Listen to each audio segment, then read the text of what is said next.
Humans don't fight wars because they'd win too easily, declared Professor VTAC, his voice laced with both disbelief and a hint of admiration. The room fell silent, save for the faint hum of the ventilation system. Rows of alien students, hailing from a dozen star systems, exchanged confused glances, their eyes narrowing in a mixture of suspicion and curiosity.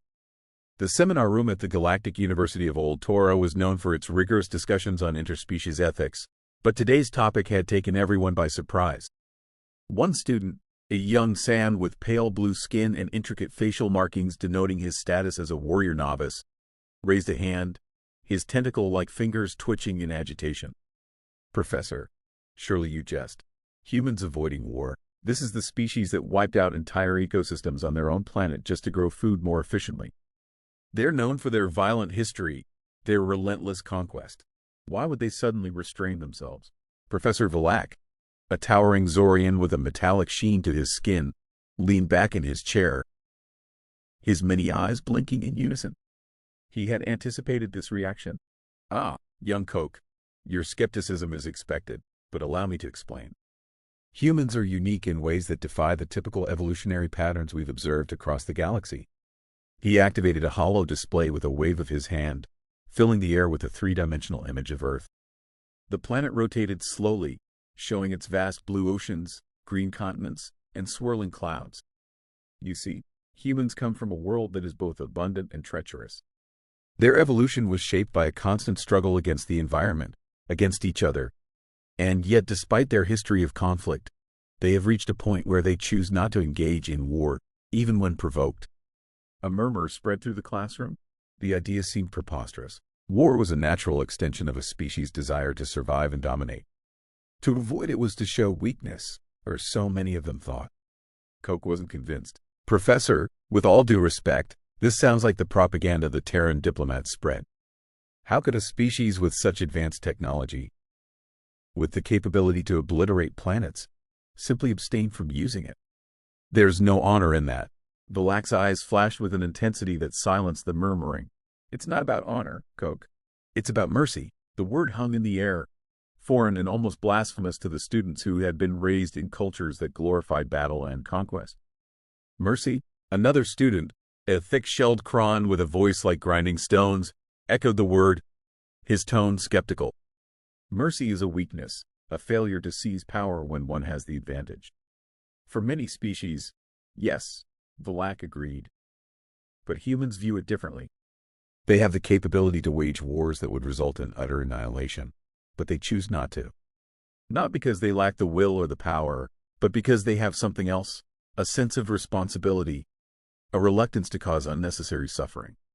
He let the hollow display shift, showing images from human history, great wars, devastating weapons, and finally scenes of reconstruction, peace treaties, and alliances. Throughout their history, humans have learned that the cost of war is often too high, not just in terms of resources or lives, but in the toll it takes on the soul of their species. They've come to understand that with great power comes great responsibility. The students were silent, absorbing the implications. For most of them, war was a defining characteristic of their cultures. It was how they expanded, how they secured resources, how they ensured their survival. The idea of choosing not to engage in war when one held the upper hand was alien. "Consider this," Valak continued. "A human fleet arrives at a contested planet. Their technology is unmatched, their soldiers highly trained. They could easily decimate the opposing forces, claim the planet, and move on. But instead, they send diplomats. They seek a peaceful resolution, offering trade agreements, mutual cooperation, even assistance in development. The other species sees this as weakness and launches an attack. The humans defend themselves, but they do not retaliate with full force. They subdue, but do not destroy. They offer peace again, and eventually, the other side relents. The humans gain a new ally, not through domination, but through restraint." Coke's disbelief was palpable. Why? Why would they do that? They could have taken the planet, the resources, everything, with no risk of reprisal. "Because they understand something fundamental," Valak said, his voice softening. "That the true strength of a civilization lies not in its ability to destroy, but in its ability to build, to create lasting bonds, to elevate others instead of subjugating them. They have learned that mercy, in the long run, is far more powerful than fear. The young Sand warrior was visibly struggling with the concept. His entire life had been shaped by the idea that might makes right, that war was the ultimate expression of a species' strength. The notion that humans avoided war out of mercy, out of a desire to prevent unnecessary suffering, was almost incomprehensible. But what if they're wrong? Coke pressed, his voice tinged with desperation. What if their mercy is taken advantage of? What if their enemies grow stronger, eventually overtaking them? Valak smiled, a knowing look in his many eyes. But that's where you misunderstand. Coke, humans are not naive. They are fully aware of the risks, but they also know that a galaxy ruled by fear and aggression is a fragile one. By fostering cooperation, by showing mercy, they create a network of allies who share in their vision of a peaceful galaxy. And if ever a species does rise to challenge them, well, the humans are always prepared. The professor paused, letting his words sink in. Make no mistake, Coke, humans are capable of great violence, but they choose to wield their power carefully, with restraint. They are not pacifists, they are strategists. They understand that the true cost of war is not just in lives or resources, but in the very soul of a civilization. And they refuse to pay that price unless absolutely necessary. The room was quiet, the students deep in thought. For many, this was a perspective they had never considered, a challenge to everything they had been taught about power and war. Professor Valak glanced at the chrono display, noting that their time was nearly up. I see that today's discussion has given you much to ponder. Remember this lesson as you continue your studies. Power is not just the ability to conquer. It is also the wisdom to know when not to. And in that, humans are perhaps the most powerful species of all. As the students began to gather their things, Coke lingered, his mind racing. The idea that humans avoided war, not out of fear, but out of mercy, out of a calculated strategic mercy, was something he would have to grapple with. The implications were vast, challenging the very core of his beliefs. Professor, he called out as the others filed out of the room. I still don't fully understand. What if their mercy leads to their downfall? What then? Valak regarded him with a thoughtful expression. Then, young Coke, they would accept that outcome as the cost of their principles. But mark my words, they will not fall easily. For in their mercy lies a strength that many cannot comprehend. And in that strength, they have found a way to thrive in a galaxy that is often unforgiving. Perhaps one day, you too will see the wisdom in their ways. With that, the professor turned and left the room, leaving Coke standing there, a mix of confusion and newfound respect swirling within him. As the days passed, Coke found himself increasingly preoccupied with the conversation he had had with Professor Valak. The idea that humans, a species known for their history of conquest and conflict, could be so deliberately restrained in their use of power gnawed at him. It was as if everything he had been taught about the nature of strength was being challenged by this single perplexing notion. Coke's confusion turned into a burning need for answers.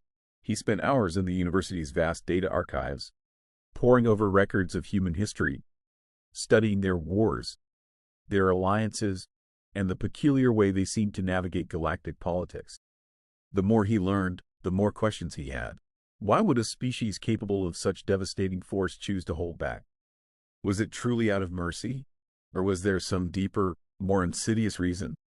Determined to get to the bottom of it, Coke sought out Professor Valak once more. He found him in his office, surrounded by a chaotic array of holographic screens displaying everything from star maps to ancient texts. The professor looked up as Coke entered, his metallic eyes reflecting the dim light of the room. Coke, Valak said, a hint of amusement in his voice. I had a feeling I might see you again. Professor, Coke began, his voice firm. I've been studying the humans, trying to understand what you said, but I keep coming back to the same question. Why? Why would they choose mercy when they could so easily dominate? Valak gestured for Coke to take a seat. Your persistence is admirable, Coke. It's a question that has puzzled many scholars. But to truly understand, you must look beyond their history and examine their psychology. Coke furrowed his brow. Their psychology? Yes, Valak said, leaning forward. Humans are driven by a complex web of emotions, beliefs, and social dynamics that are unlike any other species in the galaxy. They are capable of great violence, yes, but they are also capable of great empathy.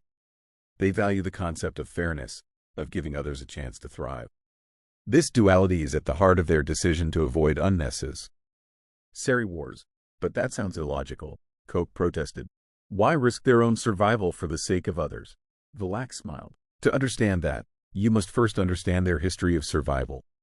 Humans evolved on a planet full of dangers, where cooperation was often the key to overcoming challenges.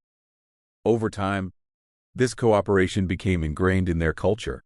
They learned that by working together, by showing mercy when possible, they could achieve greater things than they could through conquest alone. The professor activated one of the holographic screens, displaying an image of a group of human soldiers standing shoulder to shoulder with members of other species. Consider this. When humans first ventured into the galaxy, they were met with suspicion and hostility, much like any other species. But instead of responding with overwhelming force, they sought to build alliances. They offered their technology, their resources, and most importantly, their respect. They understood that in a galaxy filled with diverse species, true strength comes from unity, not division. Coke stared at the image, a knot forming in his chest. But doesn't that make them vulnerable? What if one of their allies turns against them? Wouldn't they be better off asserting their dominance from the start? Valax shook his head. They understand that there's always a risk, but they also know that by building trust, they create a network of allies who are invested in their survival. It's a long-term strategy, one that requires patience and, yes, mercy. But it's also one that has allowed them to thrive in a galaxy that often rewards aggression. The young Sand was silent for a moment, his mind racing. Everything he had been taught about strength and survival seemed to be at odds with what he was learning about humans. And yet, he couldn't deny the logic in Valax's words. Professor, Coke said finally, do you think other species could learn from them? Could we adopt this approach? Valax's eyes gleamed with a mixture of hope and skepticism. Perhaps, but it would require a fundamental shift in how we view power and strength. For many, the idea of mercy as a form of strength is difficult to grasp. But if there's one thing humans have taught us, it's that the most powerful ideas are often the ones that challenge us the most. Coke left Valax's office that day with a newfound respect for humans and a burning desire to understand more. The concept of mercy as a form of strength was a difficult one to accept, but it was also one that intrigued him. Perhaps, he thought, there was more to learn from humans than he had ever realized.